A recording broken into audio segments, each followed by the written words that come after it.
Mutual funds पैसे invest करने का एक पॉपुलर तरीका है। ये स्टॉक्स, बॉन्ड्स और अदर एसेट्स में इन्वेस्ट करने का एक सिंपल तरीका देते हैं। खुद इंडिविजुअल स्टॉक्स चूज करने की बजाय आप म्यूचुअल फंड में इन्वेस्ट कर सकते हैं। इसका मतलब है कि आपके पैसे को प्रोफेशनल्स मैनेज करते हैं। वो डिसाइड करते हैं कि कौन से स्टॉक्स या बॉन्ड्स खरीदने हैं।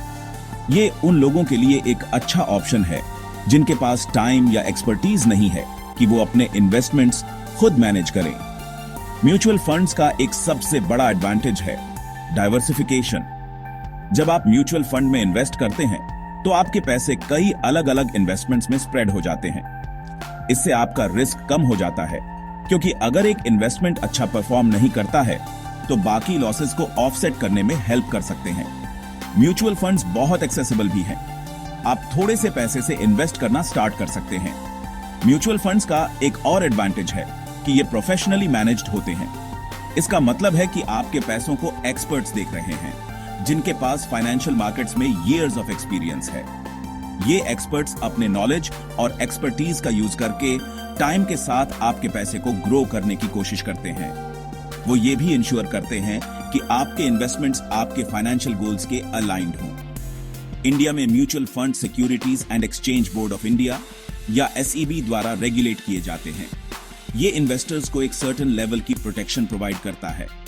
SEBI ने रूल्स एंड रेगुलेशंस बनाए हैं ताकि इंश्योर हो सके कि म्यूचुअल फंड्स ट्रांसपेरेंट और फेयर मैनर में मैनेज किए जाएं। ये इन्वेस्टर्स के इंटरेस्ट्स को प्रोटेक्ट करने में हेल्प करता है। देखो, म्यूचुअल फंड्स कैसे काम करते हैं। बहुत सारे इन्वेस्टर्स मिलकर पैसा लगाते हैं, जिससे एक बड़ा अमाउंट बनता है, जिसे डिफरेंट इन्वेस्टमेंट्स में इन्वेस्ट किया जा सकता है। यह पैसा फिर अलग अलग एसेट्स जैसे स्टॉक्स, बॉन्ड्स और सिक्योरिटीज में इन्वेस्ट किया जाता है। डाइवर्सिफाइड इन्वेस्टमेंट पोर्टफोलियो बनाने के लिए म्यूचुअल फंड की वैल्यू NAV से पता चलती है, जो इन्वेस्टर्स के लिए इंपॉर्टेंट है। ये NAV फंड के टोटल एसेट्स वैल्यू को आउटस्टैंडिंग यूनिट से डिवाइड करके निकाला जाता है, जो पर यूनिट वैल्यू देता है। हर इन्वेस्टर के पास यूनिट्स होते हैं जो फंड्स होल्डिंग्स का एक हिस्सा दिखाते हैं। ओवरऑल पोर्टफोलियो में उनका शेयर। आपके यूनिट्स की वैल्यू मार्केट के अप एंड डाउन के हिसाब से बदलती रहेगी। अगर एसेट्स की वैल्यू बढ़ती है तो फंड का NAV भी बढ़ेगा और आपका इन्वेस्टमेंट ज्यादा वैल्यूएबल हो जाएगा, मतलब प्रॉफिट। लेकिन अगर एसेट्स की वैल्यू घटती है तो फंड का NAV भी घटेगा और आपका इन्वेस्टमेंट कम वैल्यूएबल हो जाएगा, मतलब लॉस। जब आप म्यूचुअल फंड में इन्वेस्ट करते हैं तो आपको फीस देना होता है, जो आपके ओवरऑल रिटर्न्स को अफेक्ट करता है। ये फीस AMC लेती है, जो फंड मैनेज करती है ऑपरेटिंग कॉस्ट्स के लिए। ये फीस फंड मैनेज करने के कॉस्ट कवर करती है, जैसे फंड मैनेजर्स की सैलरी और ट्रेडिंग सिक्योरिटीज का कॉस्ट प्रोफेशनल मैनेजमेंट के लिए। फीस आपके इन्वेस्टेड अमाउंट का एक परसेंटेज होता है, जिसे एक्सपेंस रेशियो कहते हैं। दो तरह के म्यूचुअल फंड प्लान्स होते हैं, डायरेक्ट प्लान्स और रेगुलर प्लान्स। दोनों के अलग फीस और बेनिफिट्स हैं।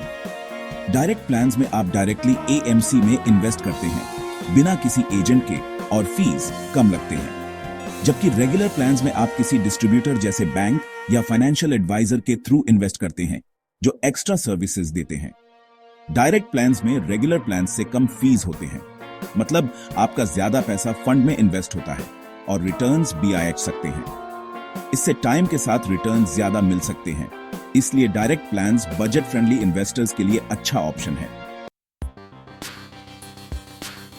आजकल मार्केट में कई तरह के म्यूचुअल फंड्स मिलते हैं। हर एक का अपना यूनिक इन्वेस्टमेंट ऑब्जेक्टिव और रिस्क प्रोफाइल होता है, जो अलग अलग इन्वेस्टर की जरूरतों के हिसाब से बना होता है। कुछ कॉमन टाइप्स के म्यूचुअल फंड्स में इक्विटी फंड्स, डेट फंड्स और हाइब्रिड फंड्स शामिल हैं। हर एक का एक अलग पर्पस होता है। इक्विटी फंड्स मेनली स्टॉक्स में इन्वेस्ट करते हैं, जिन्हें ज्यादा रिस्की इन्वेस्टमेंट माना जाता है, लेकिन टाइम के साथ ज्यादा रिटर्न्स देने की क्षमता भी रखते हैं। डेट फंड्स बॉन्ड्स में इन्वेस्ट करते हैं, जिन्हें कम रिस्की इन्वेस्टमेंट माना जाता है, लेकिन इक्विटी फंड्स के मुकाबले कम रिटर्न्स देने की क्षमता भी रखते हैं। हाइब्रिड फंड्स स्टॉक्स और बॉन्ड्स के मिक्स में इन्वेस्ट करते हैं, जो इन्वेस्टर्स को रिस्क और रिटर्न का बैलेंस देता है और उन्हें एक वर्सेटाइल ऑप्शन बनाता है। इन फंड्स का एम लॉन्ग टर्म में कैपिटल अप्रिसिएशन अचीव करना होता है। साथ ही इन्वेस्टर्स के लिए रेगुलर इनकम जनरेट करना भी होता है। ये उन इन्वेस्टर्स के लिए सूटेबल है जो एक डाइवर्सिफाइड पोर्टफोलियो चाहते हैं, जो उन्हें ग्रोथ और इनकम दोनों अपॉर्चुनिटीज दे सके। इन ब्रॉड कैटेगरीज में कई अलग अलग सब कैटेगरीज के म्यूचुअल फंड्स चूज करने के लिए अवेलेबल हैं। फॉर एग्जाम्पल, एक्विटी फंड्स में large cap funds, mid cap funds और स्मॉल कैप फंड्स होते हैं। हर एक अलग अलग साइज की कंपनीज पर फोकस करता है। ये अलग अलग तरह के फंड्स अलग अलग साइज की कंपनीज में इन्वेस्ट करते हैं, जो उनके रिस्क और रिटर्न प्रोफाइल्स को काफी हद तक अफेक्ट कर सकता है और अलग अलग लेवल्स के पोटेंशियल ग्रोथ और स्टेबिलिटी ऑफर करता है। आपके लिए सही म्यूचुअल फंड चूज करना आपके individual investment goals, risk tolerance और टाइम होराइजन पर डिपेंड करेगा। अगर आप यंग इन्वेस्टर हैं और आपका टाइम होराइजन लॉन्ग है, तो आप हायर रिस्क इन्वेस्टमेंट जैसे कि इक्विटी फंड के साथ ज्यादा कंफर्टेबल हो सकते हैं, जो हायर रिटर्न्स ऑफर कर सकता है। लेकिन अगर आप ओल्डर इन्वेस्टर हैं और आपका टाइम होराइजन शॉर्ट है, तो आप लोअर रिस्क इन्वेस्टमेंट जैसे कि डेट फंड के साथ ज्यादा कंफर्टेबल हो सकते हैं, जो ज्यादा स्टेबिलिटी ऑफर करता है। भारत में म्यूचुअल फंड में इन्वेस्ट करने से पहले आपको नो योर कस्टमर या केवाईसी प्रोसेस पूरा करना होता है। केवाईसी एक मैंडेटरी प्रोसेस है जो securities and exchange board of India या SEBI द्वारा सभी इन्वेस्टर्स के लिए जरूरी है। यह प्रोसेस मनी लॉन्ड्रिंग और दूसरे फाइनेंशियल क्राइम्स को रोकने के लिए बनाया गया है। केवाईसी प्रोसेस पूरा करने के लिए आपको अपनी पर्सनल इंफॉर्मेशन जैसे आपका नाम, पता और PN, जो आपका परमानेंट अकाउंट नंबर है, देना होगा। आपको अपने बैंक अकाउंट डिटेल्स और अपना आधार नंबर भी देना होगा। एक बार जब आप सारे रिक्वायर्ड डॉक्यूमेंट सबमिट कर देते हैं, तो आपका केवाईसी एप्लीकेशन प्रोसेस हो जाएगा और आप म्यूचुअल फंड्स में इन्वेस्ट करना शुरू कर पाएंगे। केवाईसी प्रोसेस एक वन टाइम प्रोसेस है और एक बार इसे पूरा करने के बाद आपको इसे दोबारा करने की जरूरत नहीं होगी। आप केवाईसी प्रोसेस ऑनलाइन या ऑफलाइन पूरा कर सकते हैं। अगर आप किसी ऑनलाइन प्लेटफॉर्म के थ्रू इन्वेस्ट कर रहे हैं, तो आप आमतौर पर केवाईसी प्रोसेस इलेक्ट्रॉनिकली पूरा कर सकते हैं। लेकिन अगर आप ऑफलाइन इन्वेस्ट कर रहे हैं, तो आपको अपने केवाईसी डॉक्यूमेंट्स फिजिकली सबमिट करने होंगे। पांचवां भाग, म्यूचुअल फंड्स में निवेश। आप भारत में ऑनलाइन और ऑफलाइन दोनों तरीकों से म्यूचुअल फंड में निवेश कर सकते हैं। यह सभी के लिए सुविधाजनक है। ऑनलाइन प्लेटफॉर्म ने म्यूचुअल फंड में निवेश करना बहुत आसान बना दिया है और एक सहज अनुभव प्रदान करते हैं। ये प्लेटफॉर्म कई तरह की सुविधाएं प्रदान करते हैं, जैसे ऑनलाइन केवाईसी, पेपरलेस लेन देन और पोर्टफोलियो ट्रैकिंग, जो निवेश प्रक्रिया को सरल बनाते हैं। म्यूचुअल फंड में ऑनलाइन निवेश करने के लिए आपको एक ऑनलाइन प्लेटफॉर्म पर एक खाता खोलना होगा और केवाईसी प्रक्रिया पूरी करनी होगी, जो सरल और त्वरित है। एक बार आपका खाता तैयार हो जाने पर आप उपलब्ध विभिन्न म्यूचुअल फंड्स को ब्राउज कर सकते हैं और अपने निवेश लक्ष्यों और जोखिम क्षमता के अनुसार सबसे उपयुक्त फंड चुन सकते हैं, यह सुनिश्चित करते हुए कि आपकी निवेश रणनीति आपके लिए व्यक्तिगत रूप से तैयार की गई है। फिर आप अपने बैंक खाते से अपने ऑनलाइन निवेश खाते में धनराशि स्थानांतरित करके निवेश कर सकते हैं, जिससे यह प्रक्रिया कुशल और सुरक्षित हो जाती है। आप एक मुश्त निवेश करना चुन सकते हैं या एक व्यवस्थित निवेश योजना, जिसे SIP भी कहा जाता है, शुरू कर सकते हैं, जो नियमित अनुशासित निवेश की अनुमति देता है। यदि आप ऑनलाइन निवेश करना पसंद करते हैं, तो आप म्यूचुअल फंड के वितरक जैसे कि बैंक या वित्तीय सलाहकार से संपर्क करके ऐसा कर सकते हैं, जो व्यक्तिगत सहायता प्रदान कर सकते हैं। वितरक आपको केवाईसी प्रक्रिया में मदद करेगा और उपलब्ध विभिन्न म्यूचुअल फंड योजनाओं पर मार्गदर्शन देगा, यह सुनिश्चित करते हुए कि आप सूचित निर्णय लें।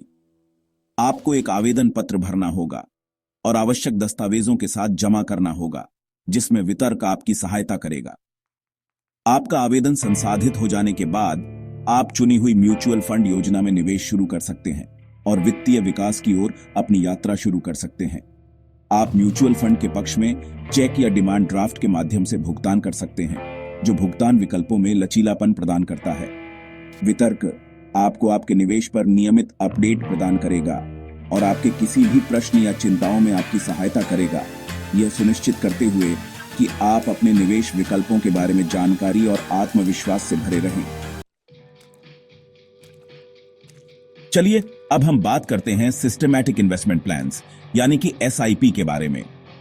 SIPs आपको म्यूचुअल फंड्स में रेगुलरली एक फिक्स्ड अमाउंट इन्वेस्ट करने की सुविधा देते हैं। यह तरीका इन्वेस्टमेंट की एवरेज कॉस्ट निकालने में मदद करता है और मार्केट के उतार चढ़ाव का असर कम करता है। इसके अलावा ये समय के साथ पैसा बढ़ाने का एक अच्छा तरीका है। तो अगर आप एक आसान और कंसिस्टेंट इन्वेस्टमेंट स्ट्रेटजी ढूंढ रहे हैं तो SIPs आपके लिए सही रास्ता हो सकता है। देखो, अपने इन्वेस्टमेंट्स को मॉनिटर करना बहुत जरूरी है। रेगुलरली अपने पोर्टफोलियो को रिव्यू करने से आप अपने फाइनेंशियल गोल्स के साथ ट्रैक पर बने रहते हैं। इससे आप इन्फॉर्म्ड डिसीजंस ले सकते हैं और जरूरत पड़ने पर अपनी स्ट्रैटेजी एडजस्ट कर सकते हैं।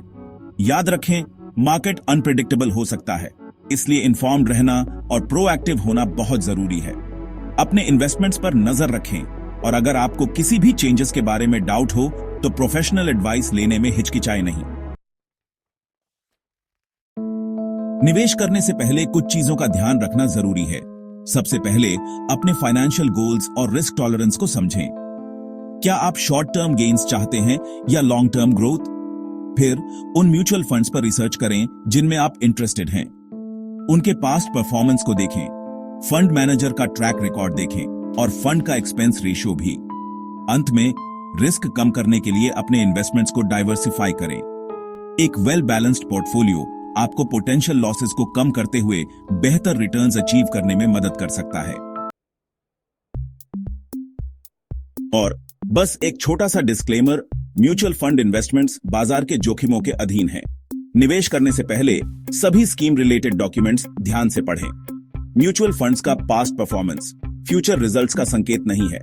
किसी फाइनेंशियल एडवाइजर से बात करना हमेशा एक अच्छा आइडिया होता है किसी भी इन्वेस्टमेंट से जुड़े रिस्क्स और पोटेंशियल रिटर्न्स को समझने के लिए।